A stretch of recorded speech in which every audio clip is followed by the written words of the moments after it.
Allez, on va parler de la Côte d'Ivoire. La Turquie, doit-on arrêter l'aide? On va le mettre. Ça dure même pas 19 minutes.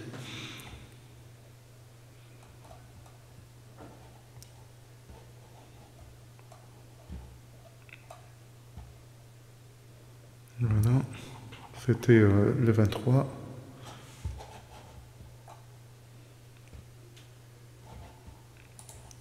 Fred Hermel, journaliste et écrivain. Nous sommes avec Gaëtan du service économique et social de BFM TV. Bonsoir Gaëtan. Nous sommes avec David Revaud-Dallon, rédacteur en chef de la revue L'Hémicycle. Bonsoir. Nous sommes toujours avec Charles Consigny, avocat. Bonsoir Charles. Bonsoir. Et nous sommes rejoints à l'instant par Thomas Mélonio, chef économiste de l'AFD, l'Agence française du développement. Bonsoir. Merci monsieur d'être avec nous parce qu'on a vraiment besoin ce soir de vos éclairages. Car le sujet que l'on met sur la table est le suivant.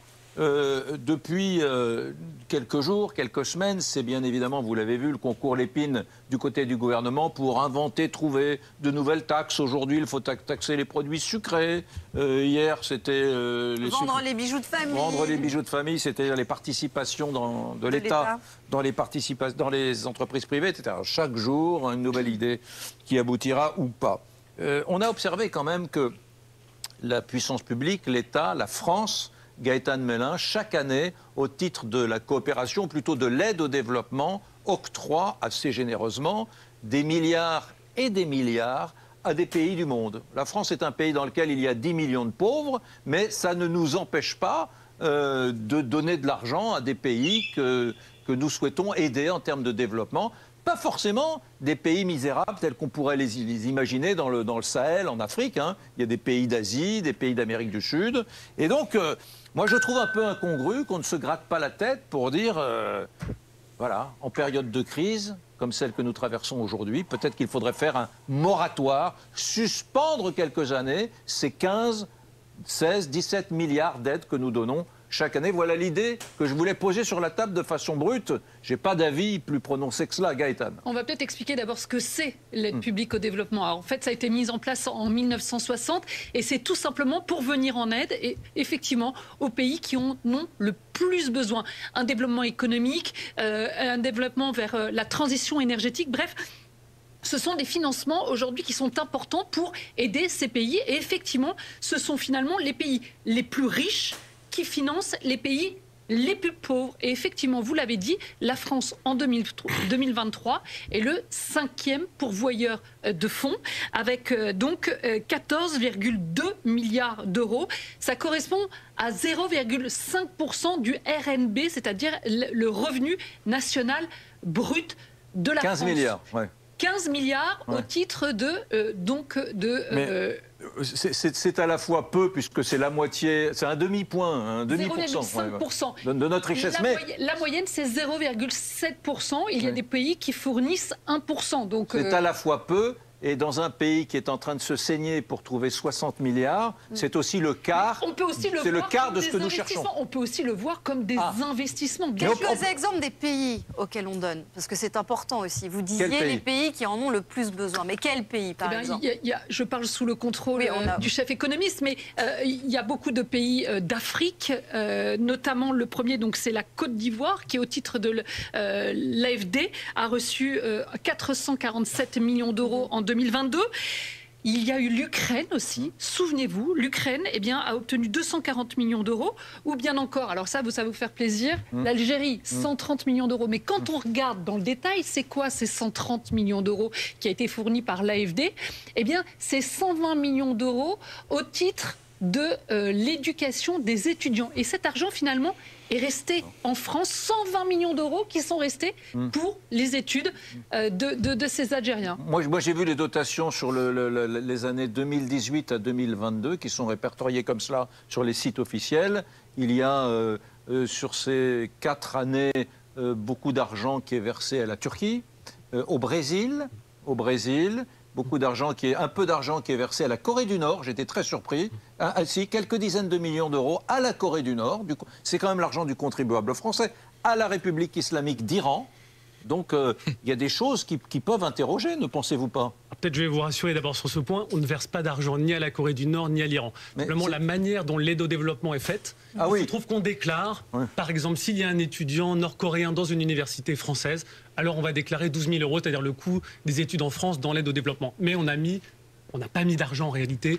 Il y a plusieurs dizaines. En fait, il y a j'entends ce que vous dites. Difficile des chiffres parce que j'entends ce que vous dites très bien. C'est pas le gouvernement de Corée du Nord très bien, mais quand même pour verser plusieurs dizaines de millions d'euros à la Corée du Nord, il en faut des étudiants nord-coréens à Nantes, à Bordeaux, à Nice et à Strasbourg. Je ne sais pas où vous les avez trouvés, mais c'est plusieurs dizaines de millions d'euros. Alors, sur les étudiants, je ne sais pas si vous avez trouvé des Nord-Coréens. En fait, les grands effectifs d'étudiants étrangers en France, c'est les Marocains, numéro 1, les Algériens numéro 2, les Chinois, les Italiens, c'est ça le top 4. Rappelez le coût des études. Plus d'un milliard, alors très bien, la Corée du Nord, plus d'un milliard. 977 millions, 1 milliard au Brésil en quelques années, plus d'1 milliard à la Turquie en quelques années. C'est des sommes très importantes tout de même. C'est des sommes importantes. Vous avez dit au début, on donne de l'argent à des gouvernements. Il faut bien comprendre qu'aujourd'hui, dans l'aide au développement, il y a des prêts et il y a des dons. Donc en fait, au Brésil, par exemple, on fait des prêts. C'est des prêts qui coûtent 0 € et qui rapportent de l'argent. Et qui sont facturés, il y a un taux d'intérêt. Le Brésil est un bon client, nous rembourse. Et cette activité sous forme de prêt, elle permet de financer des infrastructures. Il y a des entreprises qui vont travailler dessus. Donc on peut avoir des résultats et faire des financements sans nécessairement que ça coûte. Donc vous disiez en introduction, ça coûte 15 milliards d'euros. En fait, si vous regardez le budget de l'État, aujourd'hui, l'année dernière, en 2024, c'était 6,5 milliards. L'année prochaine, dans la proposition, c'est 5,2. Donc vous voyez un rapport de 3 entre ce qu'on déclare à 1. Mais ce qu'on donne va directement dans les caisses du gouvernement du pays concerné, ou ça passe via des associations, via des ONG? Il faut l'expliquer, ça aussi. C'est très différent, en fait. Dans les pays émergents, par exemple l'AFD, on va travailler beaucoup pour limiter le changement climatique, financer des infrastructures, il peut y avoir des intérêts économiques. Ça, dans les pays type Chine, Inde, Indonésie, on fait des prêts, il y a des taux d'intérêt et ça ne coûte pas d'argent. En revanche, quand on travaille dans un pays très pauvre d'Afrique, en Haïti, là, on va être sur du don et c'est pour financer des actions sociales qui peuvent passer par des ONG. Vraiment, ce qu'il faut retenir, c'est pas la même chose dans les pays vraiment émergents. Là, c'est des grosses sommes. Mais c'est pour l'essentiel des prêts. Dans les pays les plus pauvres, là, ça va être des dons et c'est pour des actions plus sociales. Au risque de passer pour un affreux populiste, mais vous n'y êtes... Enfin, je ne voudrais pas que vous preniez ça pour vous, car vous faites un métier tout à fait noble. Mais je me dis qu'il y a sans doute des gens aujourd'hui qui ont du mal à joindre les deux bouts, des salariés pauvres, par exemple, qui regardent BFM et qui se disent 15 milliards de dons, alors que chez nous, en France, il y a tellement de souffrance sociale. Éric Brunet, il faut expliquer que tous les grands pays du monde augmentent leur aide au développement à l'étranger. La Chine augmente ses budgets sur l'aide au développement, les États-Unis augmentent leur budget, tous les grands pays augmentent l'aide au développement. Sommes-nous encore un grand pays Parce que justement, si on veut rester un grand pays, si on veut avoir une influence diplomatique à l'étranger, si on veut peser dans le monde, il faut passer par ce genre d'instruments. Et en réalité, plus on va réduire notre influence diplomatique, moins les Français eux-mêmes seront riches à la fin, puisqu'on va petit à petit se rabougrir et devenir un petit pays. Moi, je pense au contraire. Mais ça, les Français ont du mal à l'entendre, je pense, aujourd'hui. On peut peut-être... Il faut le voir comme un investissement. Tous les grands pays le font. La France a la chance d'avoir le deuxième réseau diplomatique du monde, après celui des États-Unis. Je ne sais pas si c'est encore vrai, mais c'était vrai il y a encore peu de temps. C'est-à-dire qu'on a, après les États-Unis, le deuxième réseau d'ambassades, de consulats, de représentations diplomatiques à l'étranger. Et c'est grâce à l'aide au développement. Notamment, mais bien sûr que c'est grâce notamment à ça. Or, ces dernières années, on a plutôt régressé sur le terrain diplomatique. On s'est fait sortir d'Afrique, notamment d'Afrique de l'Ouest. On ne sert à rien dans On a fermé des ambassades israélo-palestinien. Et d'ailleurs, juste pour rebondir sur Charles, sur ce que vous dites, en fait, la France qui intervenait dans ces pays que vous citez, eh bien, a arrêté de financer Gaëtan, et apporter j'entends ce discours extrêmement sophistiqué et très intelligent, l'influence française. Éric Brunet ne sombrait pas dans ce discours populiste qui consiste à dire « Mon Dieu, on aura besoin de cet argent, etc. » Très bien. Sauf que la France, en 2024, est télescopée par un phénomène qui est terrible. Nous manquons d'argent. Nous ne pouvons plus remplir ces missions sociales que nous remplissons vis-à-vis d'autrui, d'autres pays vis-à-vis de nos populations les plus modestes. On ne sait pas quoi faire, augmenter le SMIC, mais ce serait contraire aux intérêts des PME. On n'y arrive pas. Et il y a des millions de travailleurs pauvres et on ne sait pas quoi faire. Et on est en train de dire à ces gens, qui sont obligés de cesser leurs abonnements à Netflix, qui sont obligés, on est en train de leur dire, oui, mais vous ne comprenez pas, avec l'argent de vos impôts, que vous payez avec la TVA, que tous les jours, dans les biens de consommation que vous achetez, avec l'argent de vos impôts, ben finalement, c'est l'influence française et c'est 15 milliards. Non, vous ne comprenez pas. Vous êtes des idiots. C'est pas 15 milliards, justement, c'est 5 milliards de la poche des Français. Oui. C'est bien ça. Oui, alors, excusez-moi, mais moi, il y a 2 ans, j'avais été très surpris d'entendre le président de la République, Emmanuel Macron, lors de la COP27, là, le congrès sur le climat, le sommet sur le climat, annoncer, avec grande emphase, nous allons débloquer 1 milliard d'euros pour aider l'Afrique du Sud à sortir du charbon. Alors, je ne sais pas ce que c'est comme investissement pour moi français. Hein. Vous allez me dire, pour la planète, c'est bon, etc. Enfin, je pense qu'il a peut-être, l'Afrique du Sud a peut-être d'autres ressources, n'attend peut-être pas forcément le milliard de la France pour sortir du charbon. Je pense que ce milliard, au moment où les Français sont de plus en plus pauvres, où la classe moyenne française est en train de s'écrouler, peut-être qu'il y avait d'autres priorités. Moi, j'avais été très choqué. J'avais vu Emmanuel Macron parler comme étant le président d'un pays riche, alors que nous ne sommes plus un pays riche. Peut-être si je peux répondre là-dessus, oui. En Afrique du Sud, il se trouve qu'on fait des prêts. Donc c'est 1 milliard, vous avez tout à fait raison. En revanche, c'est 1 milliard de prêts. Donc il va y avoir un taux d'intérêt qui va être payé par les Sud-Africains. Et ça permet, ça va être remboursé. Alors pourquoi le président d'Abbaye nous allons prêter ? Parce que ce qu'il a dit, nous allons débloquer. Il n'a pas dit nous allons prêter. Il faut expliquer aux Français. Mais Thomas Meloniot, c'est pour ça que c'est bien Thomas Meloniot, mais très bien. Et bien faire la différence entre les prêts et les dons, c'est très important. Et pourquoi vous faisiez la différence entre 15 milliards en disant non, en fait c'est 5 milliards qui viennent de la poche des Français? Moi je consulte les sites du gouvernement parlent pas du tout de 5 milliards. Alors si vous regardez le budget proposé par le gouvernement, la mission aide publique au développement, c'était 6,5 milliards en 2024. La proposition qui est faite là, qui est au Parlement, c'est 5,2. Donc comme vous le disiez tout à l'heure, je crois, c'est moins 1,3 milliard qui est proposé. C'est moins 23% qui est proposé sur l'année 2025. Donc il faut bien mesurer. Je ne suis pas sûr qu'il y ait une autre politique publique où il y ait une telle réduction. Question. Après, moi j'entends ce que vous dites, il y a des priorités nationales, c'est vrai. Néanmoins, peut-être pour répondre aussi à Fred qui vient de s'exprimer là-dessus, le changement climatique, si on veut le modérer en France, si on veut avoir moins de catastrophes, on représente 1% des émissions. Donc en fait, il faut lutter contre le changement climatique là où les émissions de CO2 se produisent. Donc ce qu'on fait à l'étranger, c'est aussi dans notre intérêt. C'est vrai des entreprises, c'est vrai du climat, ça peut être vrai des migrations, ça peut être vrai d'autres sujets. Donc pensons pas qu'on est dans la pure générosité, parce qu'en fait c'est un mélange entre la générosité mais aussi nos intérêts. Bon.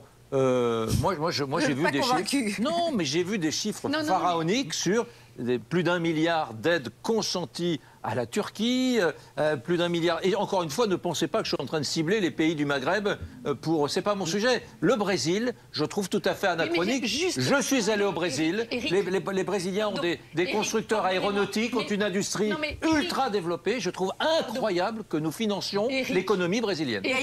Éric, encore une fois, il faut bien différencier ce qui relève du don et ce qui relève du prêt. Ouais. Et encore une fois, le prêt, c'est pour financer des infrastructures. Mais non, c'est pas donner nous empruntons, la République française emprunte chaque année des milliards et des milliards à des fonds souverains étrangers pour juste payer les salaires des 5,6 millions d'agents publics de la République française. Nous empruntons de l'argent parce qu'on n'arrive pas à les payer. L'impôt que nous levons chaque année ne nous permet pas aujourd'hui de payer nos fonctionnaires. Et dans le même temps, nous prêtons de l'argent au Brésil. On va demander à David Revaudalon s'il vous soutient ou pas du tout. Moi, ça ne me choque pas qu'on examine par principe, et le débat qu'on a eu avant montre qu'il y a un délire fiscal, on essaie de trouver des taxes et des impôts, ça ne me gêne pas qu'on examine aussi la question des dépenses.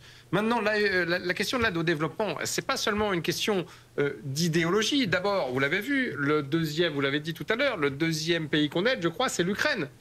C'était le 4e, mais effectivement, ça fait partie des pays... Ça ne me choque pas qu'on aide l'Ukraine vu la situation. Et puis de manière plus générale... Attention, ça n'a rien à voir, les 240 millions d'aides octroyées à l'Ukraine n'ont rien à voir avec la gigantesque aide militaire, logistique, etc., qui est beaucoup plus élevée. Non, mais ça ne me gêne pas qu'on aide sur le plan économique l'Ukraine. Et puis de manière générale, attendez, Éric, il y a quand même un souci, une préoccupation assez importante des Français qui est l'immigration. Et je pense que si on n'aide pas les pays de départ, si on n'aide pas les populations sur des projets économiques, sur des projets de développement, puisque c'est l'intitulé précisément de l'AFD, ben ça va être encore pire. Donc on a déjà du mal à régler le problème ici. Vous savez, c'est devenu une polémique politique, c'est devenu le débat politique le plus explosif. On parlait tout à l'heure en coulisses du cas de Bruno Retailleau et de ses propositions, et notamment du modèle italien ces derniers jours. Mais si on n'aide pas les populations de ces pays-là, moi ça ne me choque pas qu'on donne quelques centaines de millions d'euros à la Côte d'Ivoire à partir du moment où c'est contrôlé, ou à partir du moment où ça aide des gens à gagner de l'argent, c'est contrôlé, ça aide des gens à avoir un travail, à monter des entreprises et à développer l'économie locale.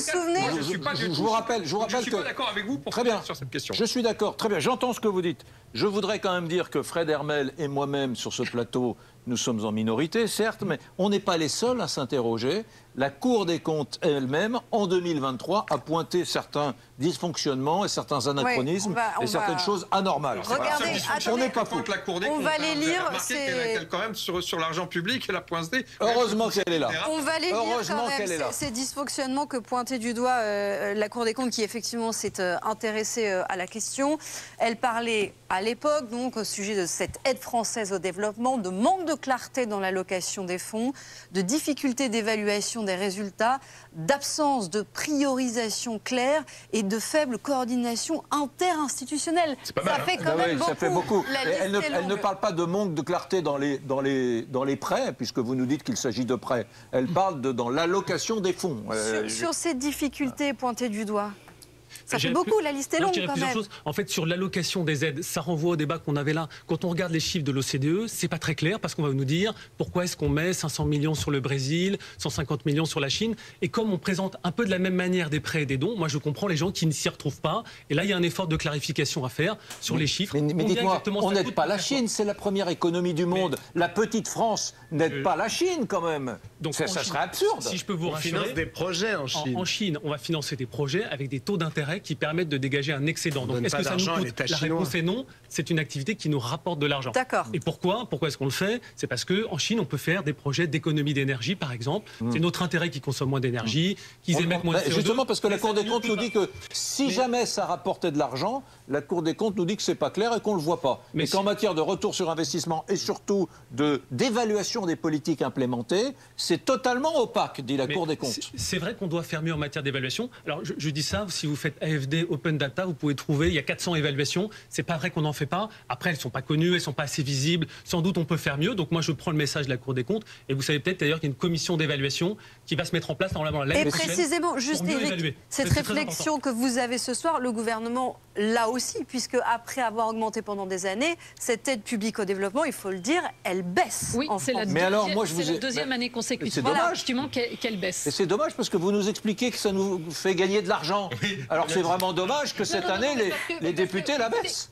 Franchement. Là, vous êtes de mauvaise foi. Vous êtes vraiment de mauvaise foi, Éric, parce qu'on venait nous expliquer qu'il fallait sabrer dans cette aide. On a eu une aide au développement qui a considérablement augmenté, par exemple, au moment du Covid. Pourquoi ? Parce qu'on a financé, justement, dans des pays qui n'avaient pas accès au vaccin, eh bien, une aide pour cet accès qui nous a coûté beaucoup d'argent. Donc oui, on baisse par rapport à 2022, mais néanmoins, c'est un budget qui... Ça reste une somme importante. Le débat, il est philosophique. Ne serait-il pas temps d'être un tantinet plus égoïste ?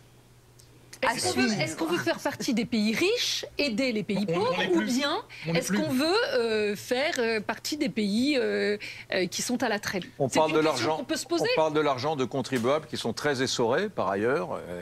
Voilà. Mais encore une fois, c'est la manière dont on voit les choses. Est-ce que vous voulez le voir en disant que c'est un investissement sur l'avenir dans ces pays qui en ont besoin, ou bien est-ce que vous voulez voir ça comme une perte ? Si on réfléchit comme ça, on peut aussi fermer nos ambassades, ne plus faire d'opérations militaires à l'étranger, on peut se comporter... Vous avez raison, mais on a beaucoup plus d'ambassades que les autres démocraties européennes, beaucoup plus. Il y a par exemple, les pays scandinaves aiment bien avoir des ambassades communes. La Suède, par exemple, et le Danemark vont avoir dans certains pays le même bâtiment pour faire des économies. D'accord, mais non, mais dans ces cas-là, ok, on peut devenir effectivement une puissance de 4e zone et ne plus être la France. C'est une histoire de... C'est un choix pour garder... Non, mais attendez, Charles, vous nous parliez tout à l'heure des Français qui en ont marre qu'on leur dicte ce qu'ils doivent faire et qui galèrent chaque jour. Vous comprenez que cet investissement à long terme, ils aient du mal à le... Je ne suis pas sûr. D'abord, je ne pense pas que les gens soient idiots. Je pense qu'ils comprennent tout à fait à quoi ça sert d'avoir un pays qui a de l'influence à l'étranger. Je pense qu'ils comprennent l'intérêt pour les entreprises françaises de pouvoir s'appuyer sur un réseau puissant à l'étranger. Je pense qu'ils comprennent ce que ça apporte, y compris à chaque citoyen français. Et j'ai pas eu l'impression dans les derniers votes des Français qu'ils aient voté pour pour du repli et pour une dégradation. Je pense qu'il y a encore dans l'esprit des Français qui se pressent à Versailles, qui sont encore intéressés par Napoléon, par De Gaulle, par les défilés militaires. Je pense qu'il y a encore chez eux la volonté de rester un grand pays. Et donc j'espère qu'on ne va pas trop réduire l'aide au développement et qu'au contraire, comme tous les grands pays du monde, nous allons la maintenir. Voilà, 15 milliards. Enfin, les députés ne vous écoutent pas tout à fait puisqu'ils ont décidé de la réduire de 1,5 milliard. On va faire copier-coller. Où est-ce qu'il était? Santiago. Voilà, c'était avant-hier.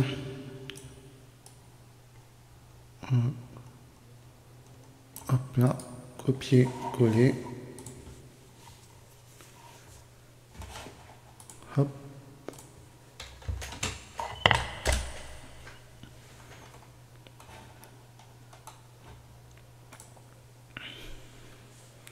J'espère que c'est pas payant.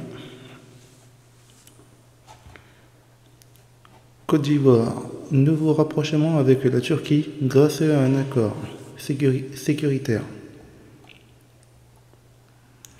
Dans un communiqué publié via son compte Twitter, le mercredi 23 octobre, le ministre ivoirien de la Défense a annoncé la signature d'un nouvel accord de coopération militaire avec la Turquie.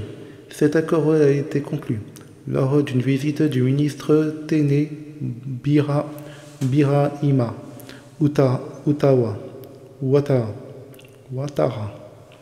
au Sahara Expo en Turquie. Selon les termes de cet accord, les deux pays ont convenu de coopérer dans les domaines de la formation. La Côte d'Ivoire et la Turquie ont signé un accord de coopération militaire et de formation. Les ministres de la Défense, Yaza Güler et Téné Birahimi Ouattara, ont officialisé cet engagement à travers un protocole d'accord. On va le mettre. On va le mettre. Hop.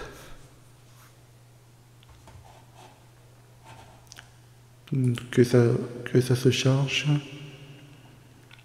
Le ministre ivoirien a indiqué que cette convention permettra de renforcer les compétences des forces armées et de favoriser un échange fructueux d'expertise entre les deux pays. Cette première visite au Sahara Expo en Turquie, une plateforme de premier plan pour l'industrie de la défense, marque en ce sens une étape importante dans les relations bilatérales entre la Côte d'Ivoire et la Turquie. Normalement, c'est la Côte d'Ivoire, la Turquie et l'Ukraine, je crois. C'est pour... Mais bon, il faut souligner que la Turquie a entamé depuis plusieurs années une opération de charme en Afrique, destinée entre autres à lui sécuriser des débouchés intéressants en matière d'exportation de technologies militaires, notamment dans ce sens des pays, donc la Côte d'Ivoire, qui doit faire face à une menace terroriste constante en provenance du Sahel, sont considérés comme des partenaires privilégiés. Selon un rapport de l'Institut allemand des affaires internationales et de sécurité datant de juin 2022, la valeur des exportations d'armes turques en Afrique est passée de 82 981 millions de dollars en 2020 à 460 millions de dollars en 2021 et au moins 37 accords de coopération dans les domaines de la sécurité ont été signés entre Ankara et 30 pays africains. Dès 2015, le pays du Moyen-Orient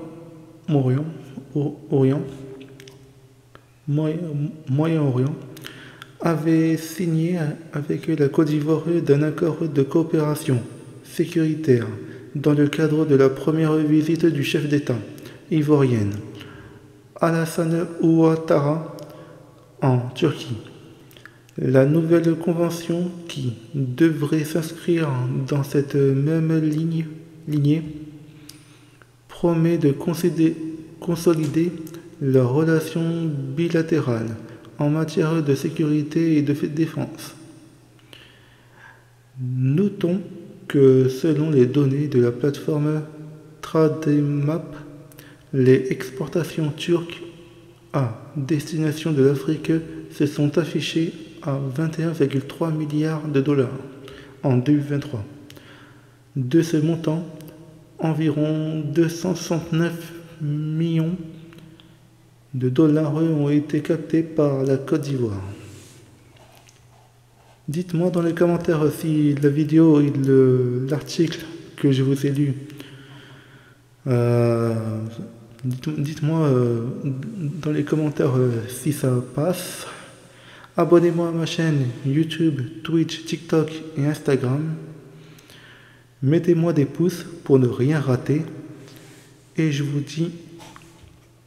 dis à la prochaine. Mais comme je vous disais, on va mettre la vidéo qui fait, je crois que c'est une photo. Voilà, c'est une photo, c'est pas une vidéo, c'est une photo. D'accord. En marge de l'ouverture, normalement je l'ai déjà lu, mais je vais refaire. En marge de l'ouverture solennelle,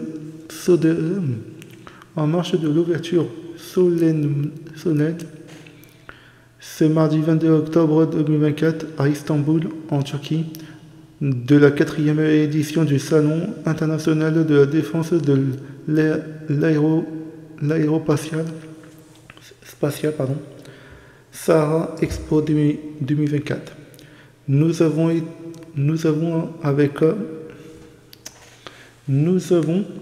avec mon homologue, le ministre turc de la Défense nationale, M. Yasa Güler, signé un accord de coopération militaire portant sur la même formation des sous-officiers et officiers des forces armées de Côte d'Ivoire en Turquie.